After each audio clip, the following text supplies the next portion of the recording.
subscribe. AB Cinema. Three highly sophisticated looking madams who kept talking over the trailers of other movies made me and my friend doubt two things before this movie even begins. First, we doubted our seat choices, but I convinced them to stay, hoping that they will shut up when the movie begins. And the movie did begin, and they didn't shut up though. But this time we were absolutely shocked about how much they knew about 70s Hollywood and the old actors and actresses. So I doubted again. But this time I doubted myself for even being qualified to start a movie review channel. Anyway, here goes. Hey! You're Rick fucking Dalton. Don't you forget it. What's going on, guys, and welcome to the very first review in AB Cinema. And it is a historic one. Reason? It's a Quentin Tarantino movie. Once Upon a Time in Hollywood is Quentin Tarantino's 9th movie, and he stated before that he has one more to make before retiring for good. Starring a stellar cast: Leonardo DiCaprio as Rick Dalton, a TV star who was holding onto his fading success and struggling to make that transition from a TV star to a movie star, and Brad Pitt as his stuntman and very good friend Cliff Booth. Now, both of these characters are fictional. They didn't exist in real life. This movie also has Margot Robbie as Sharon Tate, a real-life movie star at that time. This movie also has freaking Al Pacino as Marvin Schwartz, a huge movie producer at that time. And it is directed by Quentin Tarantino. It's like every movie fan's wet dream. Now, in order to enjoy this movie, you have to get familiar with two main subjects, especially if you are a non-native American like me, or not that familiar with Hollywood history.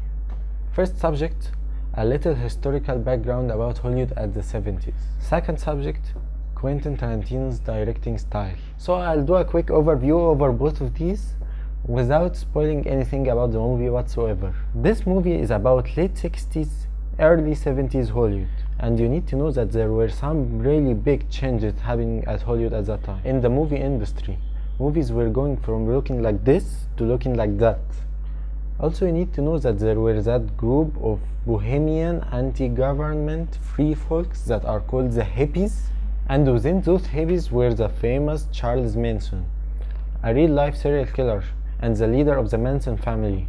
They are well known for committing several horrible crimes in history, and their most famous crime is the horrible crime of murdering a pregnant Sharon Tate along with 4 of her friends at her home. Now, this is all history, no spoilers whatsoever. Subject B is Tarantino's directing style, and to cover this in details I need to make a separate big video, but I'll do a quick overview right now. Tarantino is mostly about breaking the rules of storytelling in general.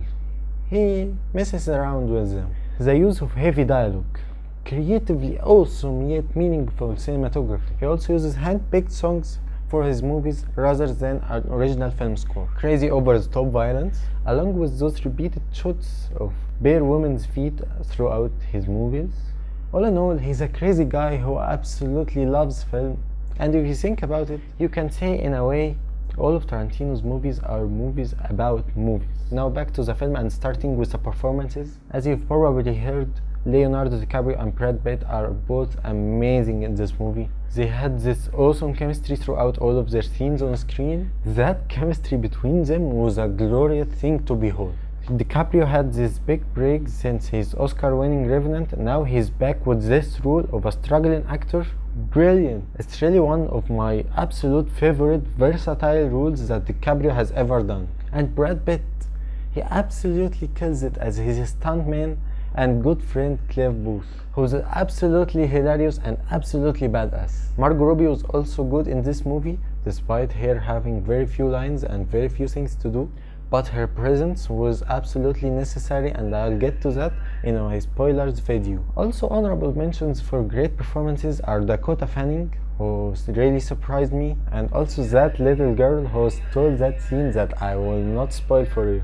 Now let's talk about the story. This film really takes you to the 70s. It's one of those movies that pulls us off like a time machine. It also has this slight GTA feel. Maybe this has something to do with lots of driving scenes along with music. I don't know, but it's just how I felt. Once you get familiar with Tarantino's style, you know that his movies don't have to be about one thing. This movie, for example, looks like these various incidents that aren't really related in a direct way, and this makes it so easy to lose interest, especially through the second third of the movie. Even for a Tarantino fan like myself, I felt a little bored, and the movie goes on for a long run time, and these scenes keep happening on and on. Some of them feel really pointless and don't add a lot to the main plot, and if you don't appreciate the funny dialogue, even though they are not as tense as we are used to in a Tarantino film, the engaging cinematography, the great directing, yeah, it's so easy to get bored. This is Tarantino's most light-hearted film, and it's most reliant on comedy. This is one movie where you can just sit back and enjoy what's happening. Nowadays we are getting used to think of each scene as significant, each detail. What does this add to the plot? Well, how does this affect the ending? Well, in this movie you may or may not find this connection. But to me it doesn't really matter as long as I am having a good time with the movie, which I did. And then comes the third act where everything is connected, then set on fire, and we all get Tarantinized. Won't spoil it for you, of course, but let me say it's fucking epic. And it pays off so well to these details that you thought had no reason to being there. And this made me feel like I would appreciate this movie more and more the more I watch it. It's a very watchable movie. All in all, is this Tarantino's best movie? No. But is it a darn great movie? Hell yes. I'm gonna give Once Upon a Time in Hollywood 8.5 out of 10, and I do advise you to stick around after the movie ends for a really pleasant surprise as the end credits are rolling.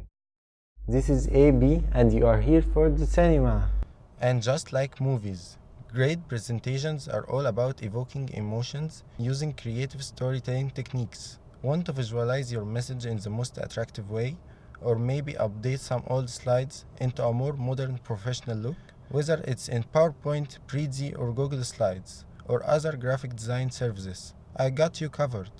Contact me on Upwork or Behance, and let's start growing your business.